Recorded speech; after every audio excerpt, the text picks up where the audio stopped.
ada kunci ininya Pak?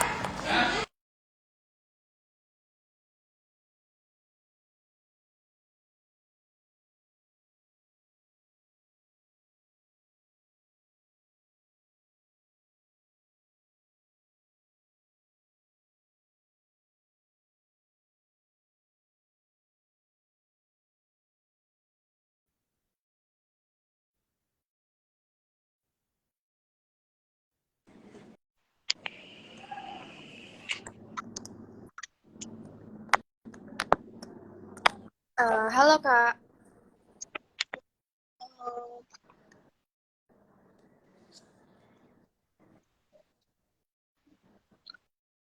Suaraku kedengaran kan Iya, ya? kedengeran Kak.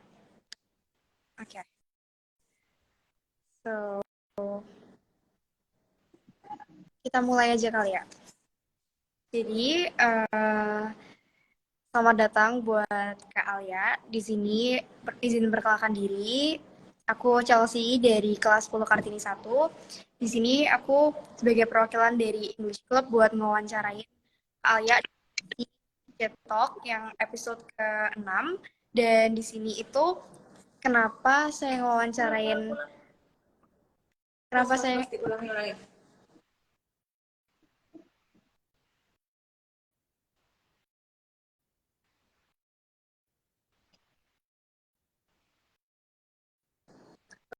Oke, Ulangi. oke, oke. Gak usah pakai apa ya? Khusus ya. Oke, jadi di sini di EC Talk kali ini kita akan membahas beberapa pertanyaan yang sering ditanyain sama orang-orang yang emang mau join buat dapetin beasiswa dan terutama di sini kenapa saya jadi delegasi buat ngewawancarain Kak Alia ya karena saya juga punya motivasi yang sama. Saya juga pengen join BIM gitu. Jadi di sini mungkin Kak Alia bisa perkenalan dulu dan bisa ceritain sedikit tentang BIM. Oke. Halo semuanya, mungkin yang belum tahu, nama aku Alia. Aku dari kelas 12 IPA 6 dan sekarang penerima beasiswa Indonesia Maju, Taman Sains 2. Jadi basically beasiswa Indonesia Maju Taman Sains ini buat persiapan untuk apply ke university di luar negeri. Nah, buat pertanyaan pertama itu sebenarnya basic banget sih, paling banyak ditanyain gitu. Kayak sebenarnya what motivates you to study abroad? Jujur, awal-awal itu aku nggak ada motivasi buat study abroad, kayak nggak kepikiran gitu kalau misal aku bakal dapat kesempatan buat abroad kayak gini. Tapi waktu aku tahu kalau misal dapat beasiswa ini, pertimbanganku kenapa aku bisa nerima beasiswa ini tuh mungkin karena kesempatan yang kamu dapetin tuh kan nggak bisa 2 kali. Terus kayak dengan kamu ikutin program ini, terus misal kamu bisa kuliah abroad itu, pengalaman kamu yang bisa dapet itu lebih banyak. Yang kamu dapet di Indonesia bisa aja kamu dapetin di luar negeri, tapi yang kamu dapetin di luar negeri itu bisa aja kamu nggak dapetin di Indonesia. Kalau aku sih mikirnya gitu, jadi aku makin motivasi buat study abroad dan mulai research tentang apa sih yang cocok buat aku dan uh, apa sih kira-kira environment yang bakal aku bisa survive di sana tanpa kayak aku mental illnessku terganggu atau bagaimana gitu. Oke, jadi ada beberapa faktor yang uh, memotivasi kakak buat akhirnya apply di BIM gitu. Nah, sebelumnya itu memang rencananya itu emang ikut BIM atau ada kayak beberapa beasiswa lain yang ke luar negeri gitu. Sebelum sebelum dapat BIM itu kan ada pembukaan KLIS ya. Saya dulu sempat ikut KLIS tapi nggak lolos buat ke yang nasionalnya. Cuman sampai yang regional doang gitu. Terus aku belum sempat nyari-nyari lagi sih, cuman kayak udah nyari tapi belum ketemu. Terus waktu itu ada dapat informasi tentang Beasiswa Indonesia Maju yang Taman Sains. Yang Taman Sains itu akhirnya aku apply dan akhirnya keterima. Sebelumnya aku juga udah apply yang reguler, tapi yang Taman Sains ini udah keburu pengumuman duluan, jadi dapetnya yang Taman Sains. Oh, jadi sebenarnya boleh dijelasin dulu nggak sih Kak perbedaan dari BIM yang Taman Sains sama yang reguler? Oke, kalau ini yang dari sepengetahuanku aja ya. Kalau yang Taman Sains ini, perbedaan dari yang reguler itu, yang pertama, Taman Sains itu pembinaannya lebih terpusat dan lebih terfokuskan gitu. Kalau yang Taman Sains, kami menjalani kayak 1 tahun kuarantin di Bali ini sekarang tepatnya buat belajar pelajaran yang akan disiapkan untuk kuliah maupun apply. Misal kayak IELTS, SAT, terus setelah mereka selesai, kita belajar kimia, fisika, dan pelajaran-pelajaran STEM lainnya kayak coding juga termasuk. Nah, kalau misalnya reguler itu mereka juga ada pembinaannya, tapi kayak mereka tuh cuman lewat online gitu, nggak cara tatap muka. Jadi emang fokusnya tuh juga udah beda. Terus mereka yang reguler itu kan karena nggak terpusat terkumpul seperti ini. Jadi mereka tuh juga ada beberapa proyek yang mereka kerjain bareng-bareng dan mereka tuh harus kumpul dari beberapa daerah jadi satu gitu. Teman-temanku yang reguler sih mereka ngejalanin proyeknya itu kayak proyek sosial yang nanti kayaknya didampingin sama Puspresnas. Kalau bedanya dari kami yang di Taman Sats ini, kami ngelaksanain proyek tapi biasanya skalanya tuh antara internasional atau enggak kami ngelaksanain proyek di mana acaranya itu dari acara internasional gitu. Jadi emang kami udah kayak persiapan buat komunikasi dengan orang luar negeri dan sebagainya. Jadi kalau yang Taman Sains itu lebih ke persiapan, kalau yang BEM reguler ya secara online gitu, Kak. Sebenarnya dua-duanya persiapan sih, cuman metodenya aja yang beda. Kalau yang reguler tuh online, kalau yang Taman Sains tuh lebih terfokuskan. Nah, buat yang BEM reguler itu kan ada proyek tadi yang kayak kalian bilang itu tuh berarti proyeknya itu nanti offline atau gimana yang dari berbagai itu? Kalau tahu aku sih proyeknya itu dua-duanya, jadi ada offline ada online. Online-nya tuh kayak publikasinya, terus offline kayak sosialisasinya, terus presentasi ke pihak Puspresmas, terus dengan sampaikan ke orang-orang itu ada offline sama online-nya. Oke. Nah, dari Kak Alia sendiri itu berarti udah nyiapin buat ikut beasiswa-beasiswa ke luar negeri gitu dari kelas berapa, Kak? Kalau aku jujur dari kelas 10 ke kelas 11, soalnya kan pertama kali aku ikut persiapan beasiswa itu dari beasiswa KLIS, dan itu pembukaannya tuh antara kelas 10 sama kelas 11. Jadi aku mulai belajar-belajar buat essay, terus belajar-belajar tentang tes-tes IELTS, Duolingo gitu, mulai dari kelas 10-11 gitu. Berarti itu emang Kak Alia fokus buat belajar bahasa Inggrisnya atau ada apa lagi Kak yang perlu dipersiapkan? Kalau waktu itu aku fokusnya buat essay sih deh, soalnya yang aku pikirin saat itu emang essay itu bener-bener important banget kalau misal mau keluar negeri.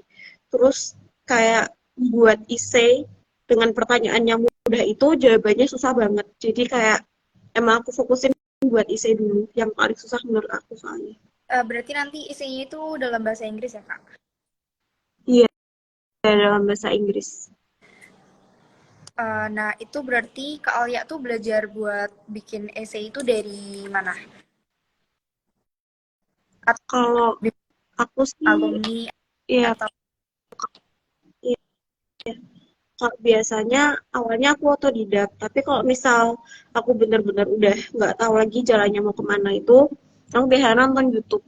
Kalau YouTube itu banyak sih. Misal kamu cari aja essay for US application atau Canada application gitu, langsung keluar tutorial-tutorialnya, dan itu ngebantu banget sih. Sama kalau misal di Taman Sains ini, kami tuh juga ada guru bahasa Inggrisnya yang bisa ngecek essay kami. Nah, kami juga makainya dari situ juga. Jadi mau udah ada fasilitas buat ngebantu kami kalau di Taman Sains ini. buat yang fasilitas dari guru bahasa Inggrisnya itu berarti emang kayak didampingin buat bikin esainya atau kayak sekedar dicek aja gitu Kak? Kalau yang aku alamin sih, aku cuman minta tolong sama pembinanya buat ngecek aja sih. Paling kalau misal kita buntu banget baru minta tolong ke kakaknya buat kayak menurut kakak apa sih yang bagus kalau misal aku mau ngomongin ini habis ini aku ngomong apa gitu, mungkin ngebantu banget. Oke, berarti emang fasilitas itu udah kayak lengkap banget gitu. Iya, cukup lengkap sih hitungannya. Nah, sebelumnya itu kan Kak Alia berhasil keterima di BEM nih. Sebenarnya sih, apa sih kriteria supaya bisa diterima dari beasiswa BEM?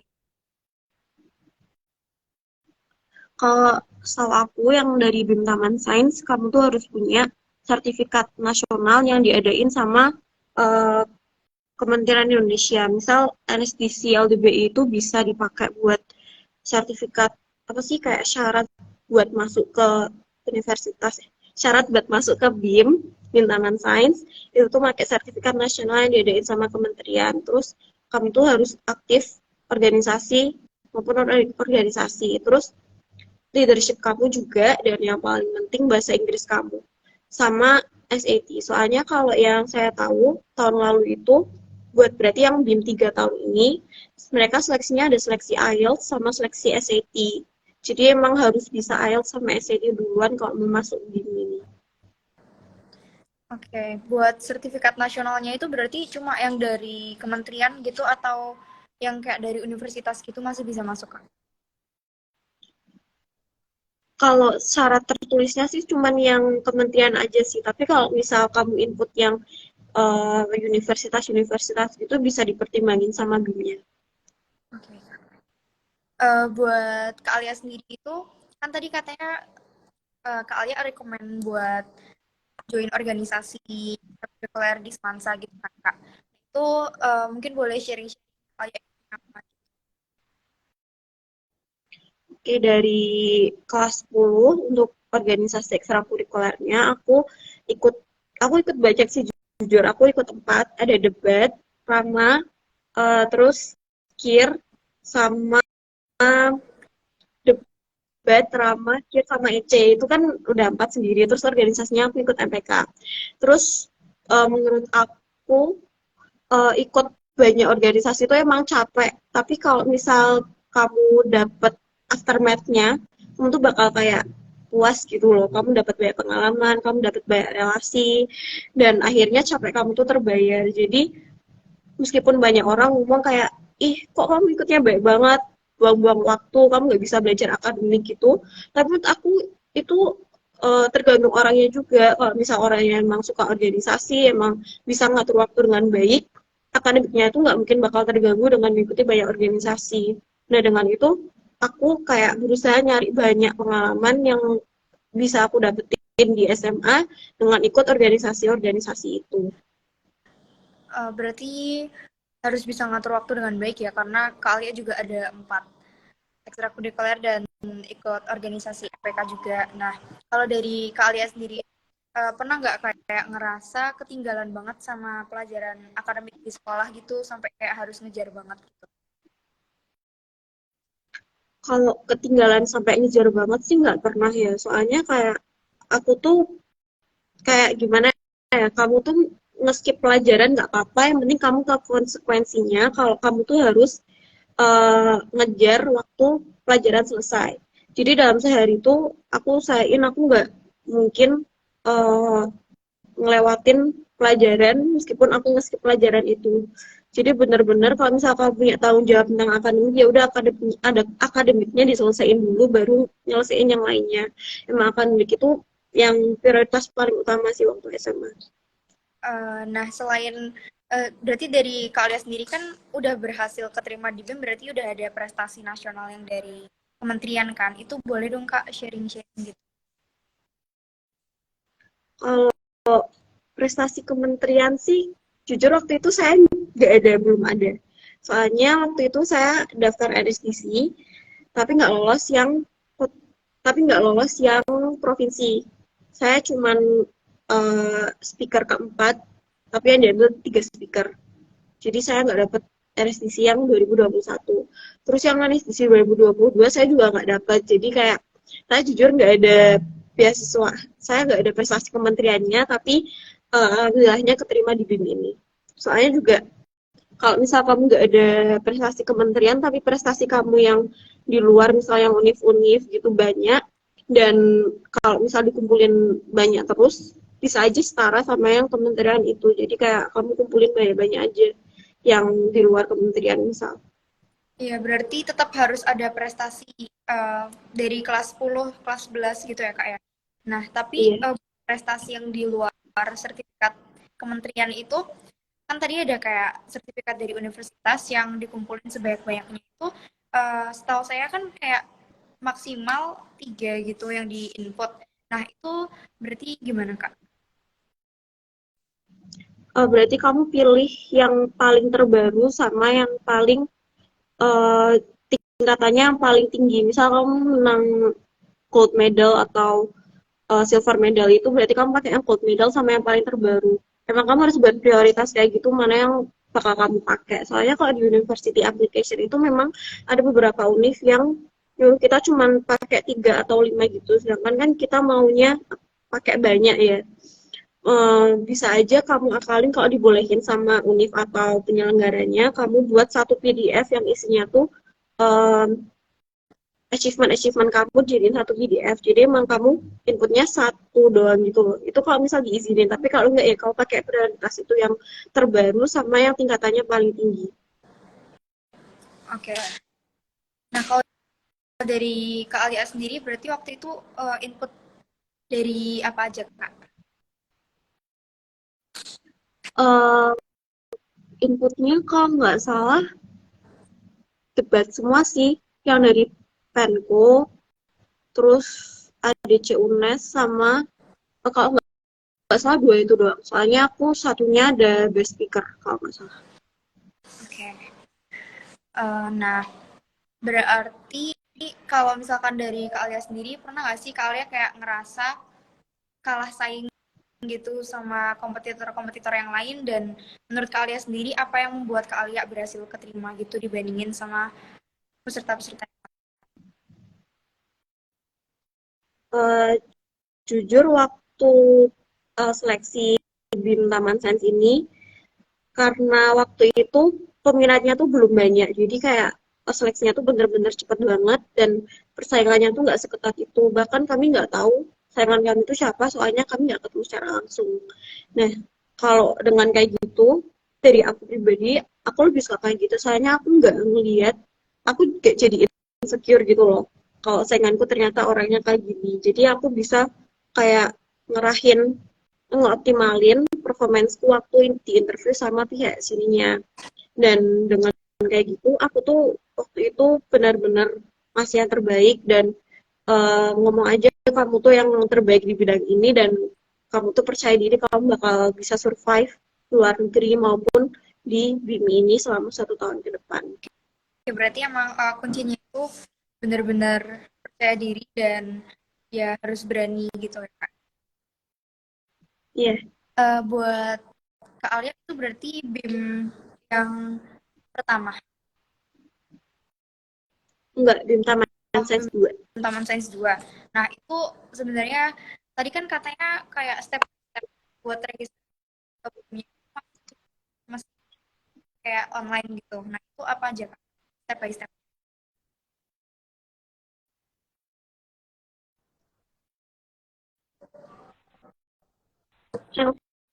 Sorry, putus-putus. Bisa diulangi nggak? Oke.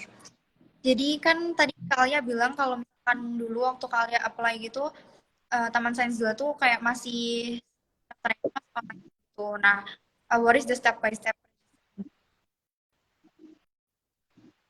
Kalau step by step dari angkatan kami itu awalnya kirim-kirim berkas, lalu setelah itu ada sesi wawancara. Tapi waktu itu bener-bener dilaksanain selama kayak kurun waktunya tuh seminggu doang gitu loh. Bener-bener cepet banget. Jadi kayak kami nggak ngerasain kalau kami itu diseleksi saking cepetnya. Tapi kalau misal setahu aku yang dari Taman Sains 3 ini, yang seleksinya bener-bener urut, itu pertama kalian bakal upload berkas-berkasnya dulu. Tapi kurang tahu siapanya di mana, soalnya bisa aja lewat web baru atau enggak lewat kepemina masing-masing gitu. Terus yang kedua nanti bakal ada seleksi tes. Tesnya itu ada tes psikologi, psikotes, sama tes IELTS dan tes ACT. IELTS-nya itu kalau nggak salah kalian bakal speaking, ataupun 4 rangkaian itu speaking, writing, listening, reading bakal dilaksanain semua. Kalau yang SAT itu kalian bakal ngelaksanain math sama English. Habis itu kalau udah lolos, kalian bakal ngelaksanain wawancara. Wawancaranya itu kurang lebih bakal ditanyain pertanyaan basic sama seberapa percaya diri kamu di pelajaran STEM. Oke, berarti buat yang Taman Sains 3 ini nanti berarti masih kurang sama dari upload berkas, terus tes-tes, dan akhirnya wawancara. Iya. Buat rangkaian pendaftaran itu sampai ke pengumuman itu kurang lebihnya berapa lama, Kak? Kurang lebihnya saya kurang tahu sih. Kalau waktu angkatan kami itu kurang lebih 1 minggu doang. Tapi kalau misal idealnya sih harusnya sampai 2 bulan gitu atau enggak 1 bulan. Oh, oke. Nah, tadi kan kalian sempat nyebutin perbedaan dari BEM 2 dan BEM 3 kan. Nah, terus kan nanti bakalan ada tes IELTS sama tes SAT. Jadi sebelum keterima di BEM itu berarti udah harus punya IELTS dan SAT yang bagus gitu ya, Kak? Atau gimana? Bukan bukan punya skornya tapi punya skillnya dulu. Jadi yang penting basicnya tuh udah ada dan kalian tuh udah familiar gitu sama soal-soal IELTS SAT. Jadi waktu ngerjain bisa dapet skor bagus lah minimal. Oke, berarti kita nggak harus punya skor IELTS sama SAT dulu, tapi nanti di BEM bakalan diajarin gimana.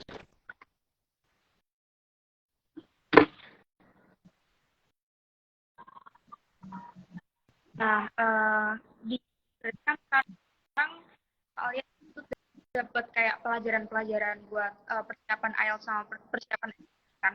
Nah, itu dari kakak tuh bener-bener ngerasa terbantu atau kayak nggak terlalu diperhatiin gitu? Atau emang per anaknya itu dipush banget atau gimana? Sebenarnya terbantu, tapi karena di satu kelas ini ada 50 orang, jadi tuh fokus gurunya tuh nggak ke satu anak doang, bener-bener ke 50 orang, dan jadinya bakal ada waktu di mana waktu maju satu-satu gitu kan, berarti kami ada waktu luang banyak banget kan, soalnya 50 orang nungguin, satu orang nungguin 50 orang lainnya kan bener-bener lama.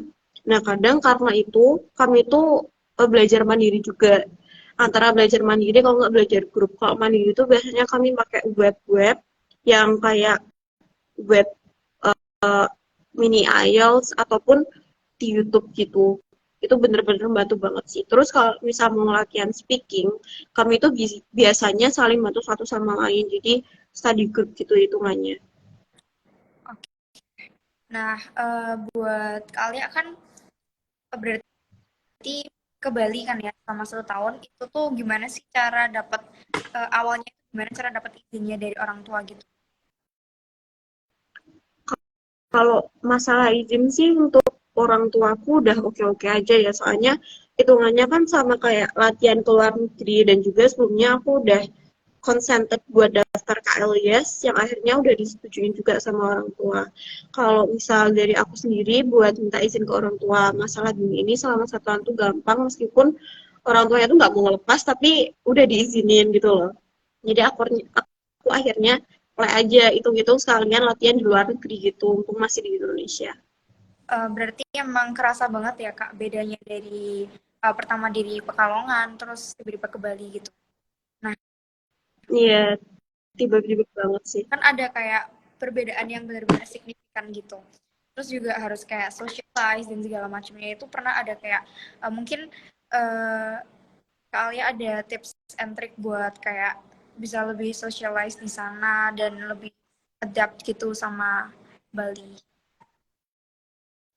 Uh, karena aku orangnya tipenya introvert, jadi kayak aku saranin buat kalian-kalian kalau mau adaptasi itu take your time.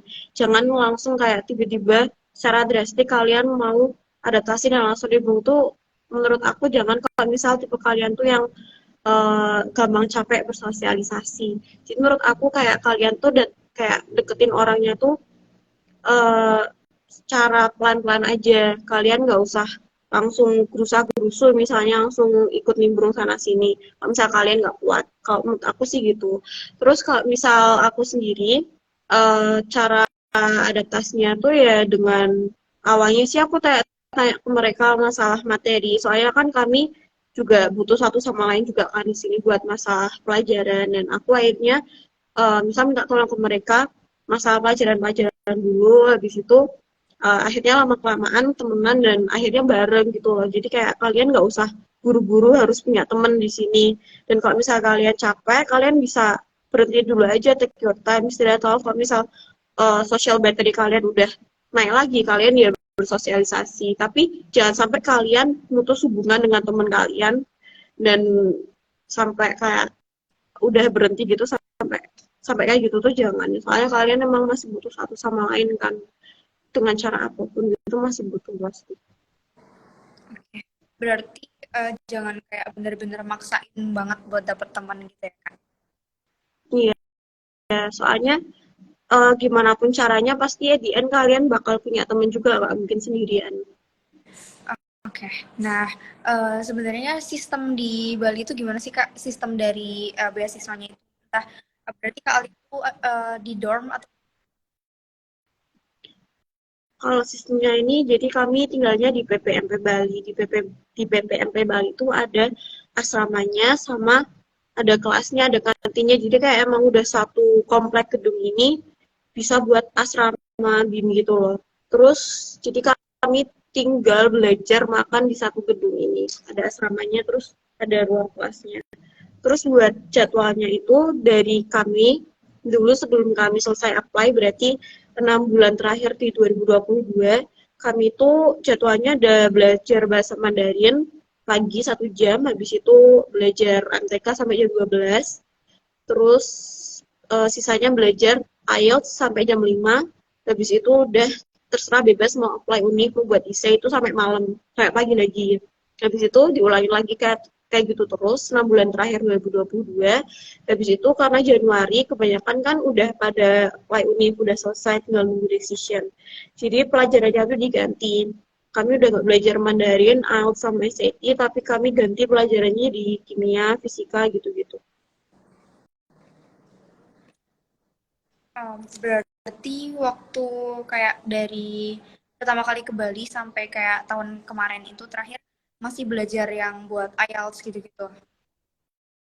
Iya, Terus baru kayak push pelajaran-pelajaran yang kayak kimia fisika. iya awal Nah, di situ Kak, kayak ada waktu beban buat bukan beban sih, lebih ke kayak tanggung jawab buat ikut ujiannya semansa gitu atau gimana Kak? ikut apa deh? Sorry. Ikut ujiannya dari semansa. Kalau misal ikut ujiannya sih kami ikut itu sih, ikut keputusan dari sekolah. Kalau misal kami emang disuruh buat ujian ya udah kami ujian. Kalau memungkinkan, kalau misal nggak ada kesempatan buat kami, misal kami terlalu sibuk application dan seterusnya, eh, bisa aja sekolah tuh memberikan keringanan untuk tidak mengerjakan tugas, tapi untuk ulangan ujian akhirnya tuh tetap dilaksanakan gitu. Oke. Nah, tadi kan juga berarti Kak Alia juga belajar bahasa Mandarin ya. Itu tuh dari Kak Alia emang udah ada basic Mandarin atau emang baru banget belajar di situ dan yang diajarin emang dari dasar banget atau Kalau dari aku jujur belum pernah belajar bahasa Mandarin. Jadi awal di sini tuh ditanyain dulu yang pernah belajar bahasa Mandarin tuh siapa dan sampai HSK berapa. Nah kalau udah kayak gitu bakal dibagi kelas, antara kelas yang belum pernah belajar Mandarin sama kelas advance yang udah sampai HSK 3 gitu misal. Nah akhirnya meskipun aku belum pernah belajar bahasa Mandarin, akhirnya tetap bisa juga. Soalnya emang bener-bener dari basic gitu loh diajarinya. nah buat eh, IELTS gitu-gitu segala macam SAT gitu-gitu kan bener-bener yang itu bisa 5 jam gitu kan ya. Itu Iya, kayak burn out banget gitu nggak sih Kak?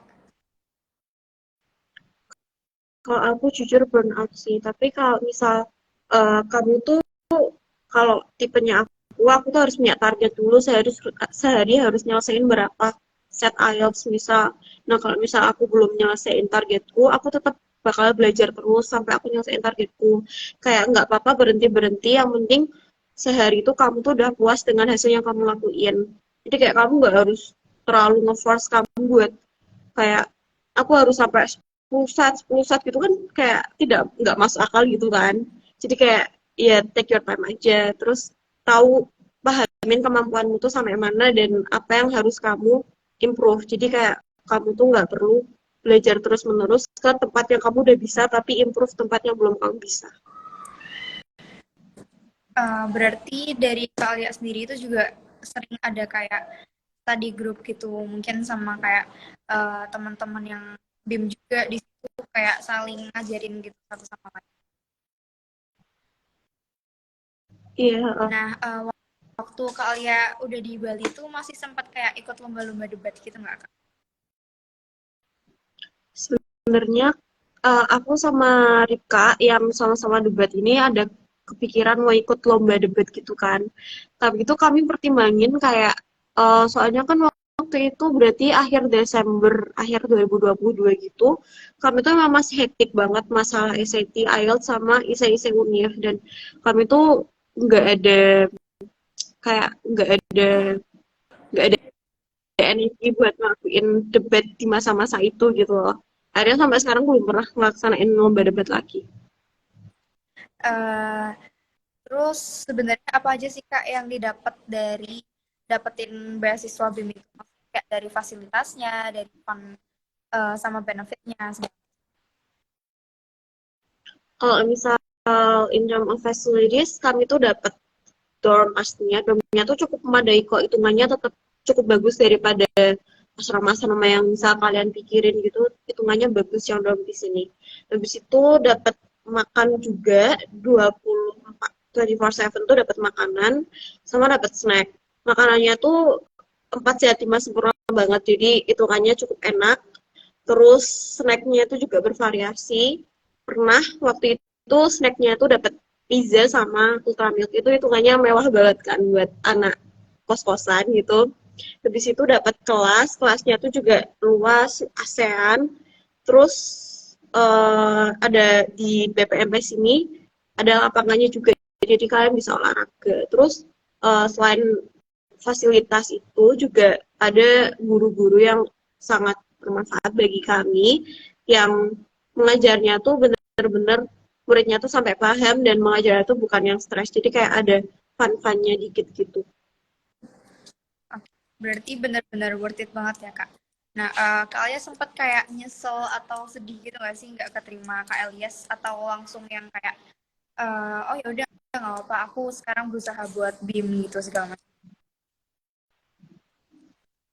Kalau waktu KLIS aku nggak terlalu sedih sih, soalnya waktu itu aku belum terbuka banget pikirannya kalau misal study abroad itu worth it itu. Jadi waktu KLIS ketolak ya udah aku oke-oke aja gitu.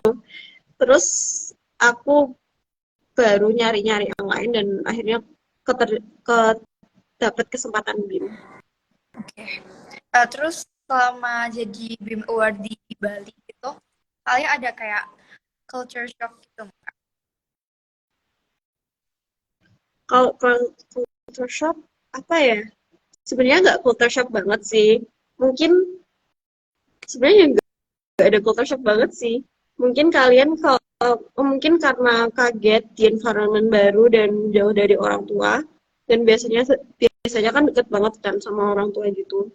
Dan mungkin culture shocknya itu di 3 bulan awal mungkin kalian bakal biasa aja jauh dari orang tua, bahkan kayak alhamdulillah gitu jauh dari orang tua, saya nggak dikekang atau tidak terlalu strict gitu kan, kalian bisa beli apapun yang kalian inginin gitu kan. Tapi setelah 3 bulan setelahnya tuh kalian mulai stres, kalian tuh bakalan uh, bakalan butuh orang tua gitu loh buat nyeritain semuanya, dan akhirnya kalian bakal sadar kalau kalian tuh semuanya bakal balik ke orang tua. Kalau misal aku tuh kayak gitu culture shock. Oke. Nah, Mbak Mi Baby nggak usah didengerin ya. mau sharing-sharing gitu. Jadi sebelum sebelum dapetin beasiswa BIM kan Kak Alia sempat apply buat Kak Elias. Nah, terus kan di BIM itu bakalan ada kayak wawancara tentang apa ya, kayak volunteer gitu. Nah, itu apa aja sih yang pernah Kak Alia? Kalau volunteer sebelum aku masuk BIM ini, aku paling cuman volunteer organisasi di Semansa sih. Kayak MPK, terus Kira, sama EC itu aku ada yang aku masukin ke dalam volunteer. Tapi setelah aku masuk BIM ini, aku ikut volunteer di acara kayak persiapan U20 2022, terus Fabfest Bali, dan acara-acara lainnya gitu. Jadi kayak waktu masuk BIM ini kamu bakal dapet banyak opportunity buat ikut acara-acara kementerian maupun acara-acara internasional gitu. Oke, berarti sebenarnya kalau misalkan buat cari, maksudnya buat apply beasiswa kayak BIM gitu, volunteernya itu kayak organisasi dari Semansa, kayak MPK tadi itu udah cukup atau gimana?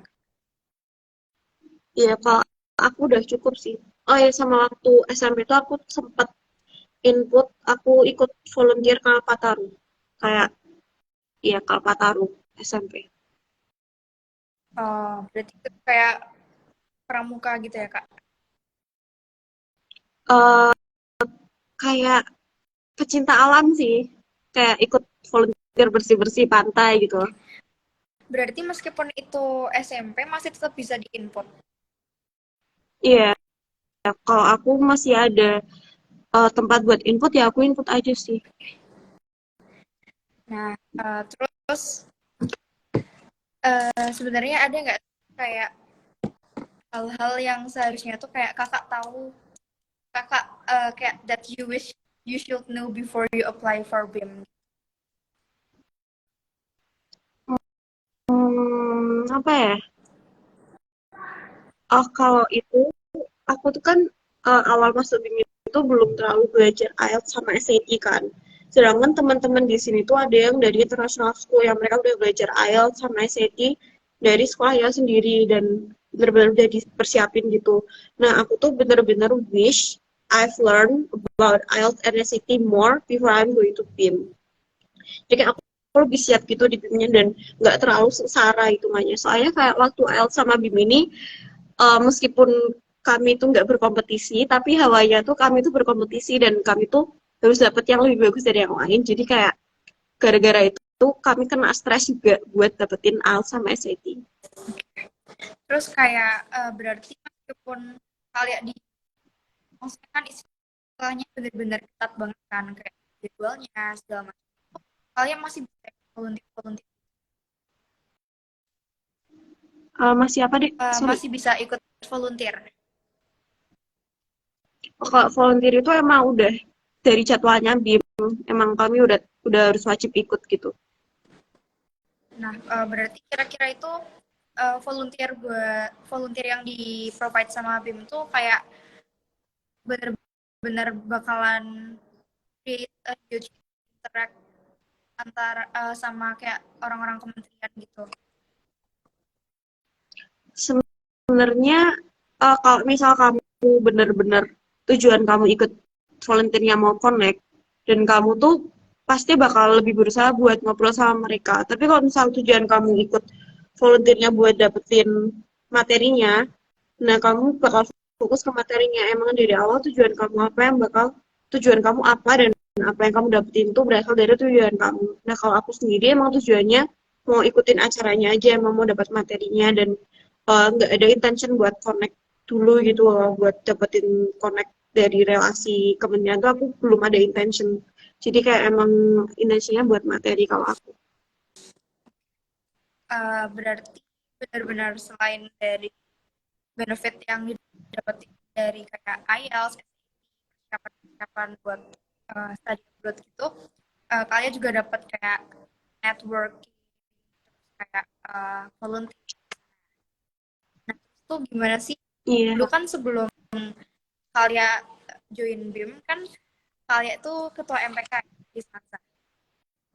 Nah, itu gimana sih cara kalian buat manage time gitu? Karena kan kayak Kak Ale tadi udah ikut 4 ekstrakurikuler, terus juga jadi ketua MPK, terus mau apply buat beasiswa gitu.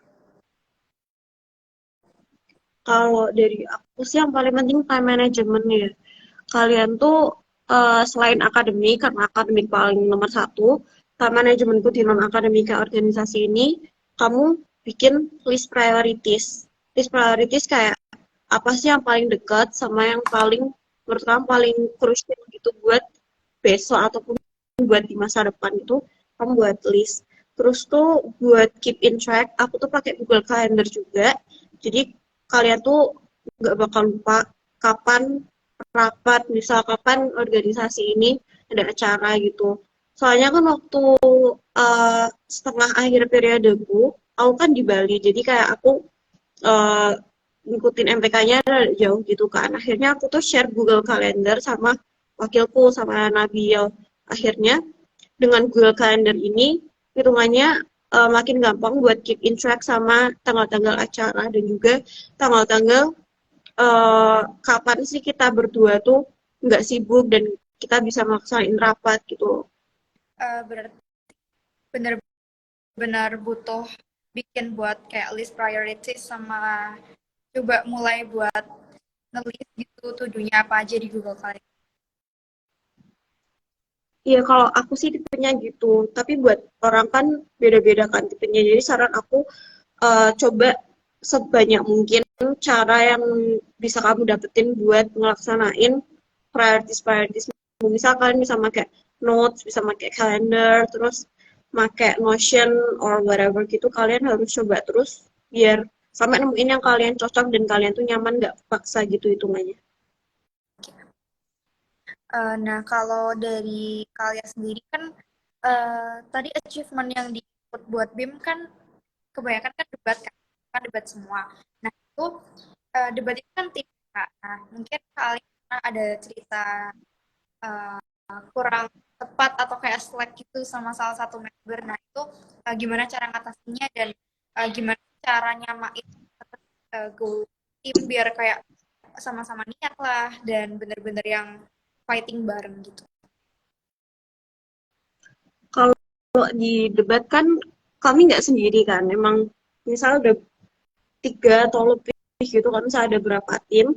Nah kalau misal dari yang pengalaman kami itu yang paling penting emang komunikasi sih. Kayak kalau misal menurut kalian orang ini nggak benar, misal kayak eh, apa ya, kayak performanya udah nggak sesuai sama apa yang harus dilakuin, kalian omongin aja biar kayak nggak ada selisih yang lebih panjang gitu loh.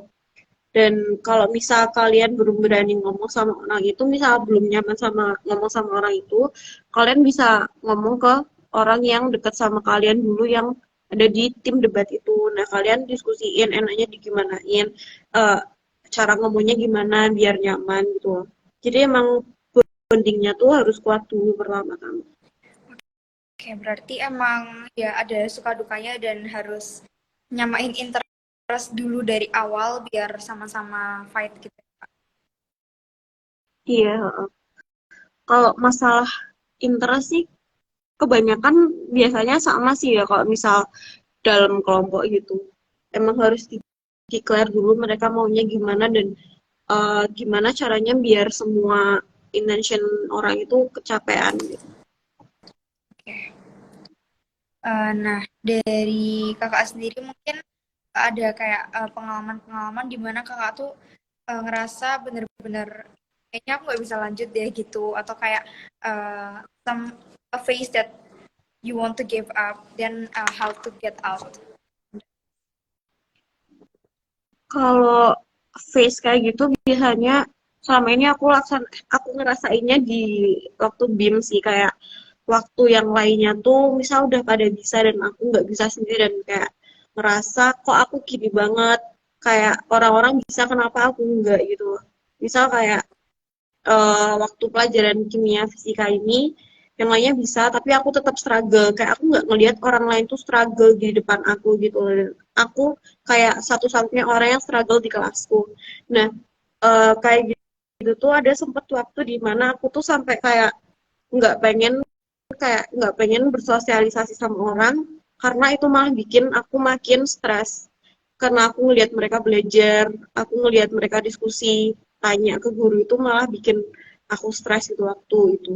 Nah, terus cara aku keluarnya itu dengan kayak waktu itu aku sadar kalau misal orang lain tuh sebenarnya struggle juga, tapi mereka tuh bisa keluar dari struggle mereka dan gak ngeliatin ke orang lain kalau mereka tuh struggle.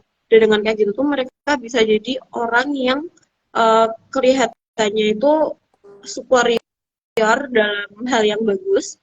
Dan akhirnya aku coba ngelasain hal itu dengan cara kayak eh, aku bakal gimana kayak maraton video fisika gitu buat dapetin pelajaran yang belum aku dapetin, yang mereka udah dapetin dan aku belum.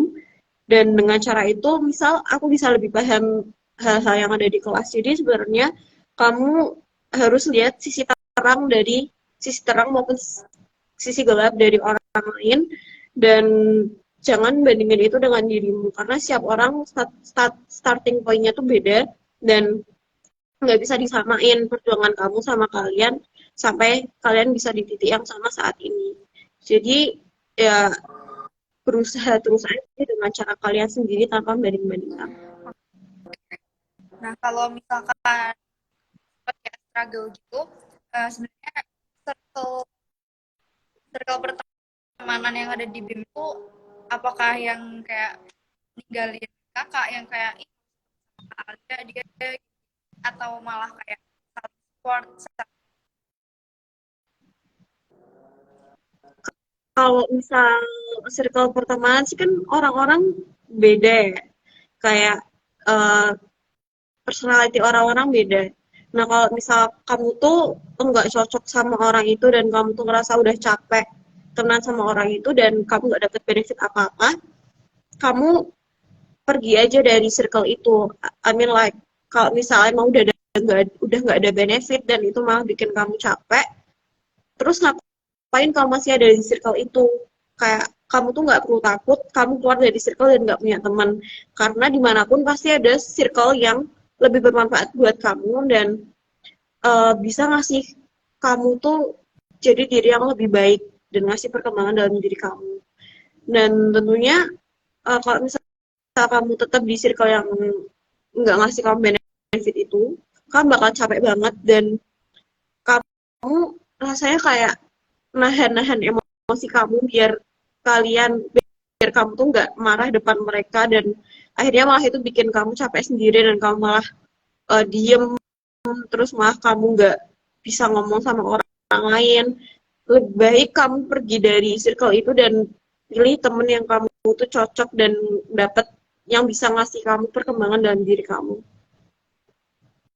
Berarti emang yang paling penting itu kita harus tahu diri sendiri. Sebenarnya kita tuh cocoknya di circle mana dan kalau emang nggak cocok ya udah beraniin diri aja buat tinggalin circle itu dan coba cari yang mana yang memang bakalan beneficial buat kita ke depannya.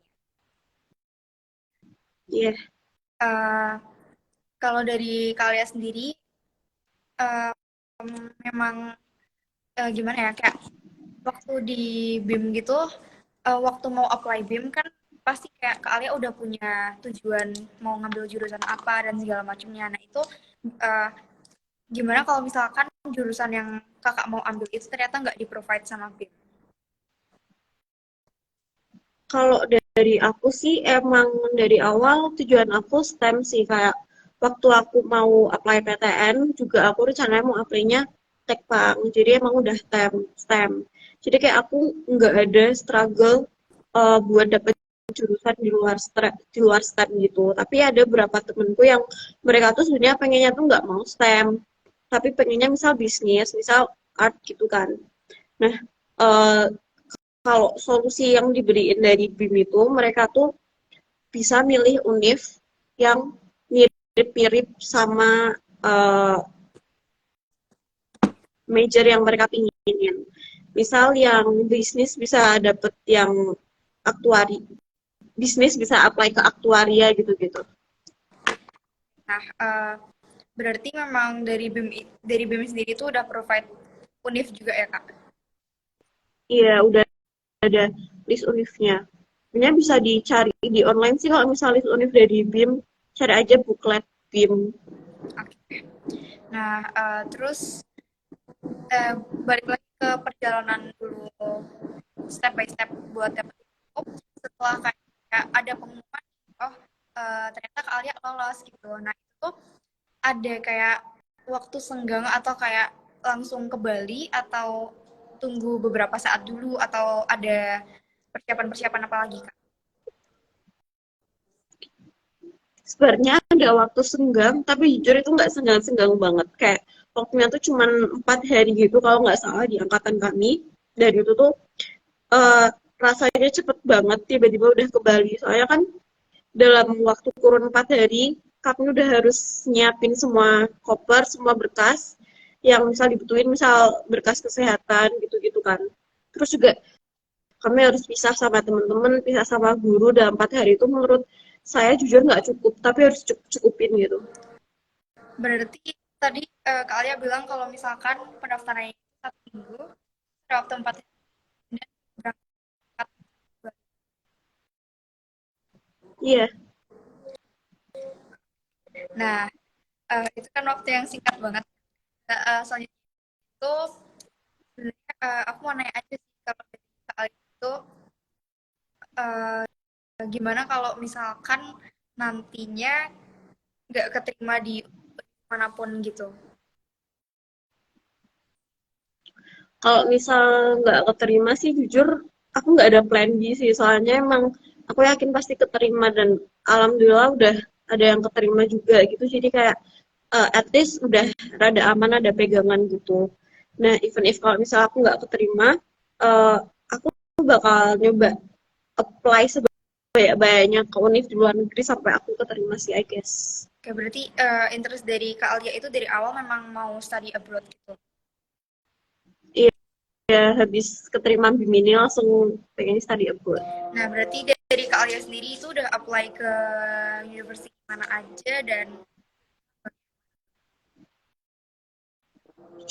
Jujur banyak banget sih, ada 12 univ kayaknya.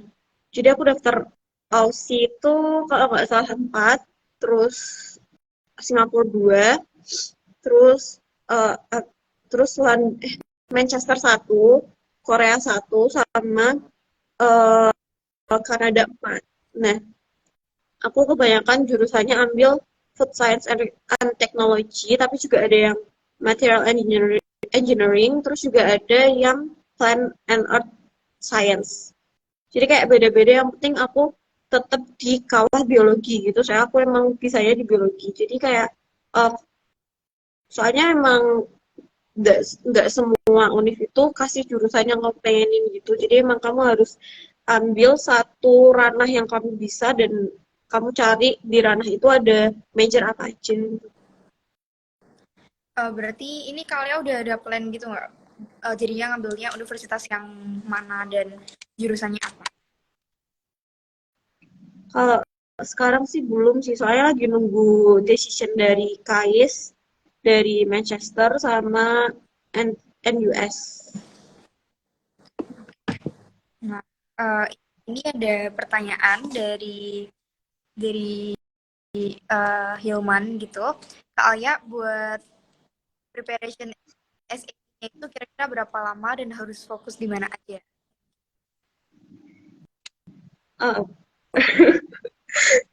Preparation SAT ya. Jujur waktu itu karena aku ngambil IELTS-nya itu 1 bulan sebelum SAT, jadi kayak aku bener-bener fokus ke SAT itu hanya 1 bulan doang.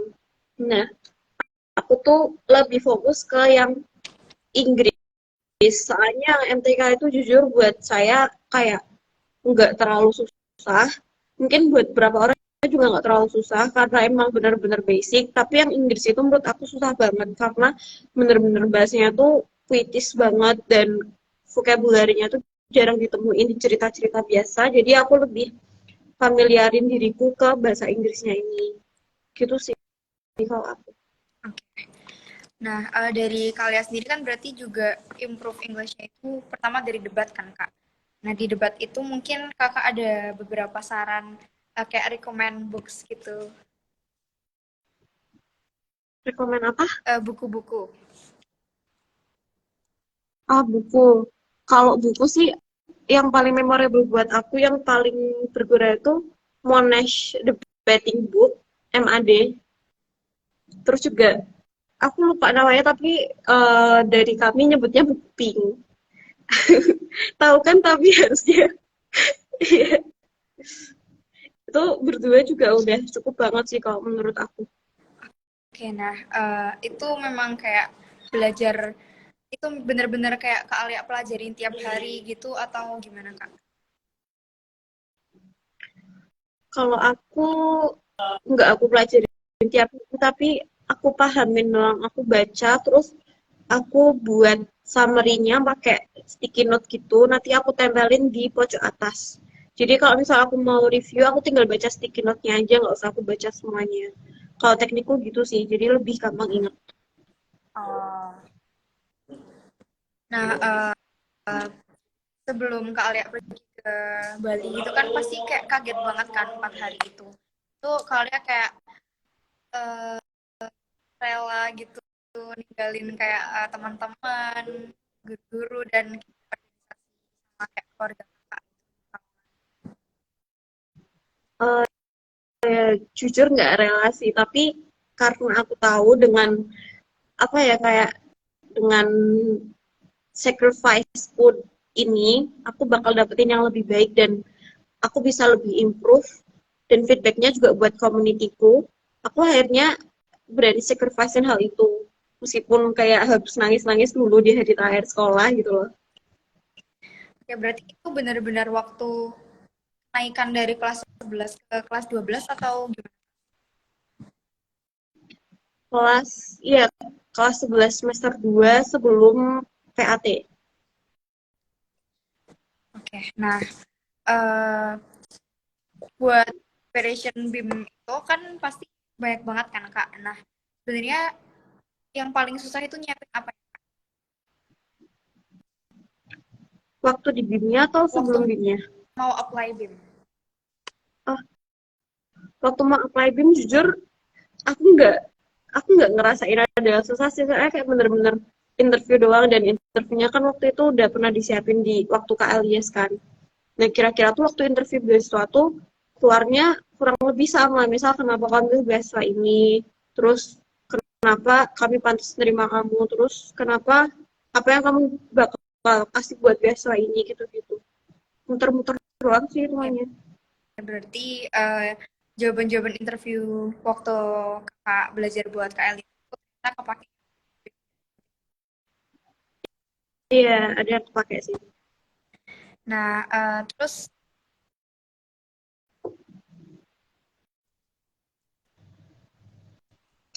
eh, berarti kan ini sekarang udah keterima di BIM dan kayak udah keterima di beberapa univ kan. Nah, berarti yang lagi Kakak lakuin di BIM di Bali sekarang tuh ngapain aja gitu?